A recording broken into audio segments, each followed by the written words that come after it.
Hello everyone, this is Precious Jewel. Welcome back to my channel. And if you are new, welcome.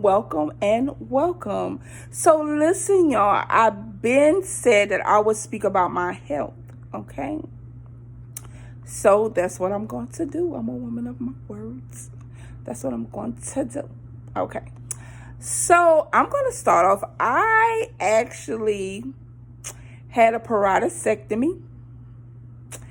And what that is, it is the removal of your parotid gland, which is right up in here somewhere. So I will get my daughter to take some good pictures for you all and post them on here and put them on here, okay? So let me start off by saying this. So how I found out about it. Let's start right there. So how I found out, I had a tumor removed in 2008. All right. And I'll talk about that tumor in another video, okay? So I had a tumor. It was benign. I had a tumor removed in 2008. Okay, so I was following up on that, okay? And I was having headaches. That's how I found out about the one in 2008. So I think I started to get sick again. It was something that happened that made me want to go check on the tumor that was in my head again, okay? Which was 2016. So I went through that. And while they were doing I think either the MRI or the CAT scan, they found something here, okay, on my left side. And they were like, oh, we see something else, you know. And they were like, well, you know, the doctor was like, well, we're going to do a biopsy. It's probably nothing, though. We're just going to do a biopsy just to make sure you're good. Okay, I was like, okay, cool. So I ended up getting a call, like, hurry up and come in, you know, like a few days later or whatever. And I'm like, I know this can't be, you know, I'm too young for this, you know. And so when I got there, he pretty much told me that it was cancer, you know. And I was like crying, and my mom came with me. I think my sister was with me. Were you with me? This is my daughter right here, y'all. So yeah, I don't think she was with me. I think I didn't even really want to tell her. Yeah, so she wasn't with me. So my mom and my sister were with me. You know, I was crying. It was like, well, what happened or whatever. And I told them. I was like, so, you know, when you think of cancer, you think that's it for you. I'm out for, that's it. So, I mean, I remember crying and just feeling like I hadn't lived yet. You know, I just remember feeling that way. I hadn't lived. I didn't travel. That's what I wanted to do. Like, I ain't do nothing yet. God, like, why me? And like, why not? I haven't even lived my life. I'm still young. My daughter is young. You know, it didn't really sit well with me, you know. But anyway, so at that moment though, because I'm going to for. So at that moment, I just was crying. I told my mom and them and whatever. And he was like, you know, the doctor was pretty much, and he, you know, he actually gave me a hug and he was like, you know, you're going to be fine or whatever. So anyway, I followed up with another doctor. I can't remember who. Okay, but they did another biopsy and they said it was not cancer.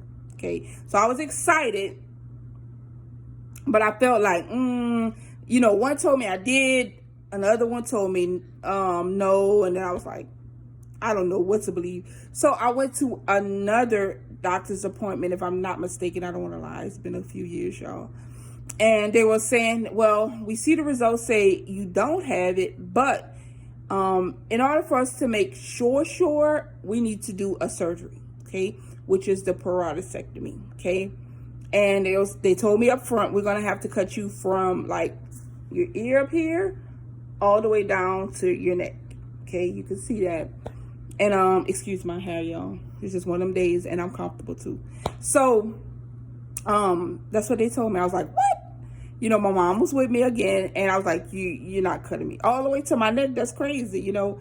And, you know, my mama had to, you know, she's very outspoken, you know, and she said, what would you prefer, your life or a cut on your neck, an incision on your neck? And I'm like, I was like, yeah, I want my life, you know.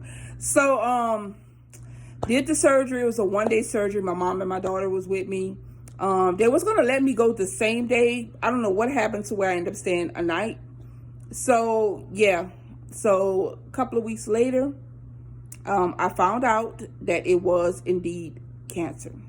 So, and they didn't do any, they didn't recommend any radiation because they felt that they had took out everything. They took out the gland, and they also took out the tissue surrounding it. And it's probably why I have this sink in my neck, because they took so much out. I can't remember the name of the cancer because I try to block it out. Honestly, y'all, I try to block it out. But I think it was called Ascenta, but I'm going to find it out and I'm going to post it somewhere in here. I'm going to try to. If I don't post it, I mean, I can't remember the name. But I think it was called something like Ascenta. So the doctor told me, he said that no cancer is good cancer, but if you had to have one, that one would be the best because it was a slow grade cancer. So it doesn't just spread just like that. It takes a very long time to spread, you know. And that was one of the things that I was really concerned about, because I didn't, you know, if you're telling me I have cancer, I don't know how long I've been having it. I don't know if it spread to another part of my body or whatever, you know.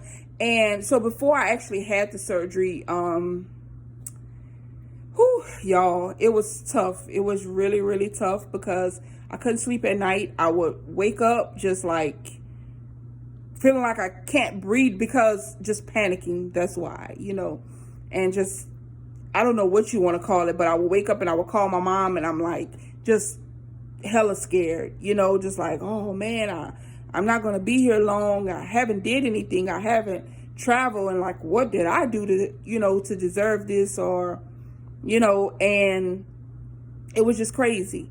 And I promised myself, and I promised God to say, if you give me another chance, I'm going to live my life to the fullest.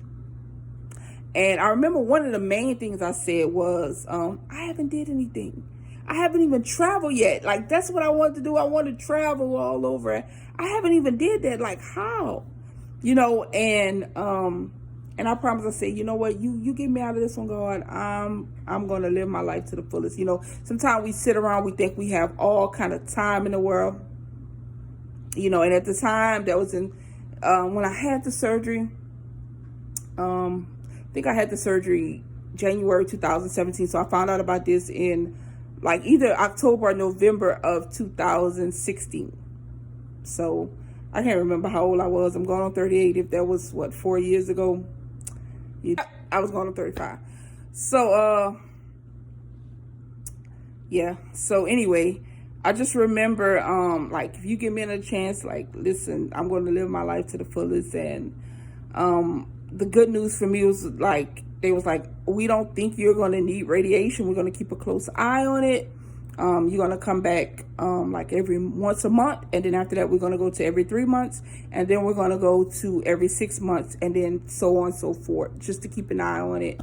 And when they told me I didn't need radiation because they feel like they, you know, they took all of it out. Yeah, that was a good thing for me, you know. And one of the things, I just kind of block it out, to be honest. I try not to even talk about it. A lot of people don't even know about it. I don't even tell them about it. So, excuse me, y'all. I just did this today, you know, because I really feel like it can help someone. You know, it really can. Don't take your life for granted.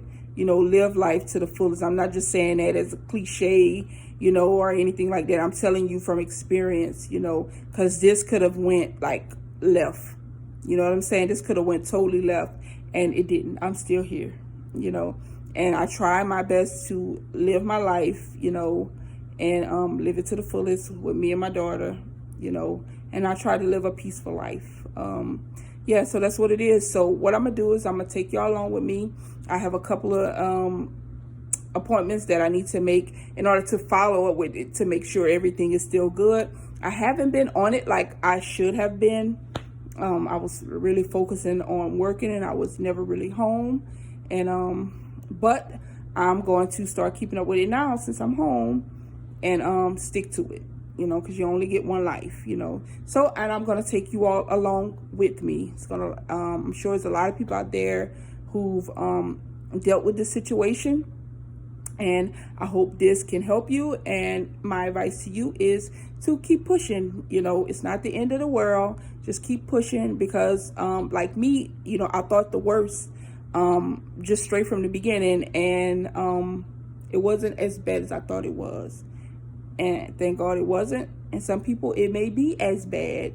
But at the same time, keep pushing. Just make the best of your life right here, right now. Start today. You know, and if you don't have any diseases in your body, still make the best of your life. Trust me. Please do. So y'all, thank y'all for, you know, coming to my channel. I hope y'all come back. And I'll see y'all on another one. Y'all stay blessed.